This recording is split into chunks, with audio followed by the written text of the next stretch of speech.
Hey everyone, how's it going? Welcome to another video. So today I'm going to be talking through my picks for the best cards from March of the Machine Aftermath for Pioneer and Explorer.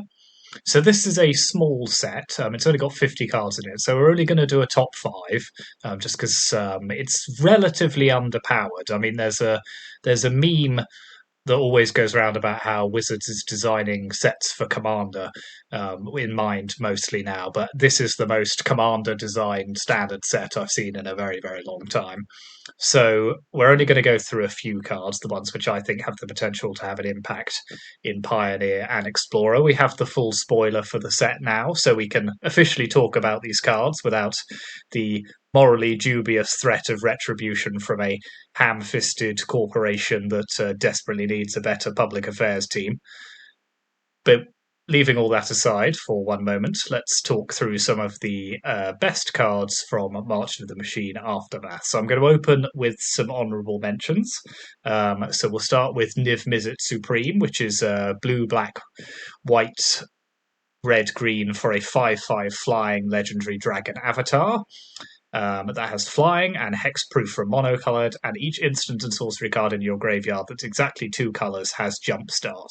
So this is comparable to 5 mana Niv Mizzet Reborn. I don't think this is as good, but it does have one very useful application, and that is I think it acts as a redundant copy of Niv in the Niv Bring to Light Niv Mizzet decks in Pioneer. You can run one or two copies of this. You can fetch it with Bring to Light and then use its ability to jumpstart Bring to Light to get the other Niv, and then kind of refill your hand. So I think it does have potential to kind of act as an additional version of Niv Mizzet in that deck, even though I don't think it's actually in isolation as powerful as the 6/6 version, but I do like it. We'll see if it does anything. The next honourable mention is Spark Rupture, which is 2 and a white for an enchantment, and when it enters the battlefield, draw a card. Love that. And each planeswalker with one or more loyalty counters on it loses all abilities and is a creature with power and toughness each equal to the number of loyalty counters on it. So I'm interested to see this specifically if it sees any sideboard play as a kind of anti-planeswalker tech. Decks that are playing Teferi or the Wandering Emperor, those kind of very powerful planeswalkers in the format. Suddenly your Teferi Hero of Dominaria is a 4/4 creature for 5 and doesn't do anything. So that's somewhat more favourable than having Hero of Dominaria on the battlefield. Draws a card, so it's never entirely dead. If you draw it in a period of the game where you don't really need it, you can just cycle it.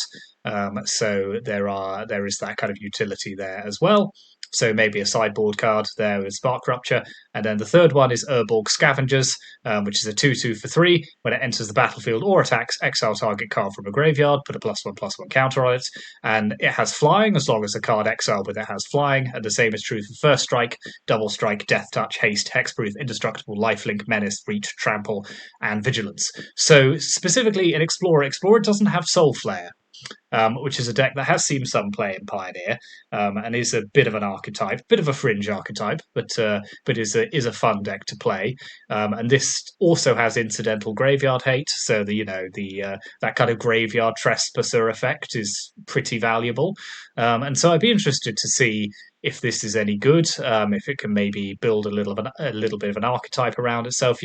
Particularly given we are seeing a lot of Atraxas being put into the graveyard in the format, and can this exile that? Suddenly it's a 3/3 with flying, death touch, lifelink, and all of the rest of it, vigilance. So yes, there's some potential there, I think, to have a kind of Soul Flare-esque effect. I'm not sure it's as good as Graveyard Trespasser in isolation, so it might not beat out that particular card, but let's see. So moving on to our main list, at number 5 we have Obnoxious Captive Kingpin. So that is a 4/3 legendary demon for 2 black and red. It has flying and trample, so it's got pretty good stats as it is. And it says whenever one or more opponents each lose exactly 1 life, put a +1/+1 counter on Obnoxious, exile the top card of your library. Until your next end step, you may play that card. So this is the King Pin of the jank cards. This is going to spawn entire archetypes where someone's going to try and break this card. funnily enough, it creates a new infinite combo with All Will Be One. If you do 1 damage to your opponent with both of those on the battlefield, you can just go infinite with Obnoxious. It combos interestingly with the new Urabrask card. That's about doing 1 damage whenever you play an instant or sorcery, so that would then trigger Obnoxious, that could then pseudo-draw you the extra cards that you need to keep the Urabrask going. That's probably a little bit too cute. It needs both of those creatures to be on the battlefield and live. But, let's see. As I say, it's got a competitive stats as a baseline with the potential for a great deal of card advantage. And I think there will be people who will try and build around this. And I think it's just a fun card. It's kind of a unique effect. And I'm all about that in some of the videos that I try to put out. Number 4, we have Calyx, Guided by Fate, which is a legendary enchantment human druid for 1 green-white. It's a 2/2 and it has Constellation, so whenever it or another enchantment enters the battlefield under your control, put a +1/+1 counter on target creature. So on its own, it's a 3/3 for 3, so that's not terrible. And when it or an enchanted creature you control deals combat damage to a player, you may create a token that's a copy of a non-legendary enchantment you control. Do this only once each turn. So it's a kind of enchantment lord in the kind of loosest sense of the word for the Auras deck, that fits neatly in the right colours. It's green-white. That deck is broadly just green-white. So it has the potential to do some quite interesting things in that deck, copying all that glitters or copying, some of the most powerful enchantments you have, Kaya's Ghost Forms, that kind of thing. And, three mana may be prohibitive in a deck with it's kind of interested in running a critical mass of 1 and 2 drops. It's all about putting as many cheap enchantments into play, so maybe a 3-drop isn't where it wants to be at.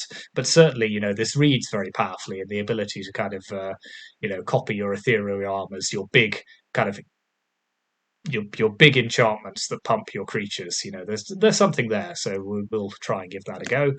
Number 3, we have Gerina, Dauntless General, so that is black-white for a 2/2 legendary human soldier. When it enters the battlefield, exile target player's graveyard, and you can sacrifice it to give humans you control hexproof and indestructible until end of turn. So I think this, for any humans deck that's playing black, 5-color humans, potentially Absan humans now with Thalia and the Gitrog monster, this is an auto-include. It's not only very handy graveyard H. There's so many good decks in the format. Atraxa decks, Greasefang decks, which rely on the graveyard. The ability to just get rid of your opponent's graveyard and leave your own alone can potentially be very good. And it can help deal with targeted or mass removal in your humans deck. So, you can sacrifice it to give your creatures both hexproof and indestructible, which is pretty good against a lot of the removal in the format. So yeah, I like the potential of this one. Whether I don't think it's enough to justify mono white humans becoming an Orzhov humans deck by itself, but certainly in other humans shells and maybe in mono white, this is something that you could potentially consider, as those kind of go wide creature decks are quite vulnerable to mass removal. Then coming in at number 2, we have the Metropolis Reform, which I think is the kind of safest bet of potentially seeing constructed Pioneer and Explorer play in this mini set. So that's a 2/3 for 3 Angel Cleric with Flying and Vigilance. It says you have hexproof, and whenever it's dealt damage, you gain that much life. So this can potentially slot very easily into Selesnya Angels. There's a lot of competition in the 3-drop slot. Don't get me wrong. Resplendent Angel is a very good card. But this can be got with Collected Company. It blocks incredibly annoying spells like Invoke Despair or Thoughtseize that target players, and it has decent stats by itself. It's an angel, it gets pumped by your angel lords. It's a 2/3 with Flying and Vigilance. It's good on attack and defense. Giving you hexproof is very good, as I say, and kind of that incidental life gain can be very valuable if you're playing against a red deck. If you're just playing against a deck that's trying to race you, maybe with flyers or creatures on the ground, that kind of ability to potentially, when you don't need the hexproof anymore, block a 6/6 and kind of gain 6 life is, there's something there. So we'll see what happens with that, whether that can slot into green-white angels. Certainly, I think it has a lot of potential to do that. So, at number 1, we have Narset, Enlightened, Exile. So that is a legendary human monk for 1 blue, red, white for a 3/4 that says creatures you control have prowess, and whenever it attacks, exile target non-creature, non-land card with mana value less than Narset's power from a graveyard, copy it. You may cast the copy without paying its mana cost. So these are the perfect colours for those kind of prowess, go wide creature and token strategies. It forces you to play all three, whereas generally you tend to see those either in Izzet or Boros. Maybe Jeskai could be something that happens now as a result of this card. Giving your whole team prowess is a pretty unique effect and combines very well with those kind of pyromancer 8 pyro decks, third path iconoclast. Even cards which already have prowess like Monastery Mentor you could potentially play in this deck as a kind of, because when you're flashing back the non-creature, non-land with Narset, you're triggering all of the prowess again. So all of your Monastery Mentor tokens, all of your other creatures are getting bigger. You're triggering your Monastery Mentor to create another token. So there's potential here to very much snowball with a go wide strategy. Play an instant or sorcery before combat, attack, play it again, and suddenly you've got two prowess triggers. It could also potentially bring back powerful enchantments, powerful planeswalkers. There's a lot there. It's a little bit vulnerable to removal, as a lot of these cards are. 3/4 for 4 doesn't really do anything the turn it comes into play, although potentially it might kind of give you a more powerful attack if you then follow it up with a cheap instant or sorcery. But there's potential there, so I'm quite looking forward to trying a sort of Jeskai tokens go wide pyromancer. There's a lot of angles you could try with this deck, and I think just jamming all of those kind of go wide cards. We've recently got Monastery Mentor and Explorer, so I think that's going to be something that's worth a go. So that is our top 5 cards from March of the Machine Aftermath. As I say, not hugely in love with this set. It doesn't feel like it's been designed particularly with competitive formats in mind, but you take what you can. There's a lot of controversy around the way the set was spoiled as well, which I think has kind of soured it, and which is a shame, and entirely Wizards' fault, just to be clear on that. So yeah, that's disappointing, but these cards will be on Arena. They will have an impact. We will try some of them just to see what impact they have in Explorer. Potentially they might have an impact in its companion format, Pioneer, as well. So thanks very much for watching.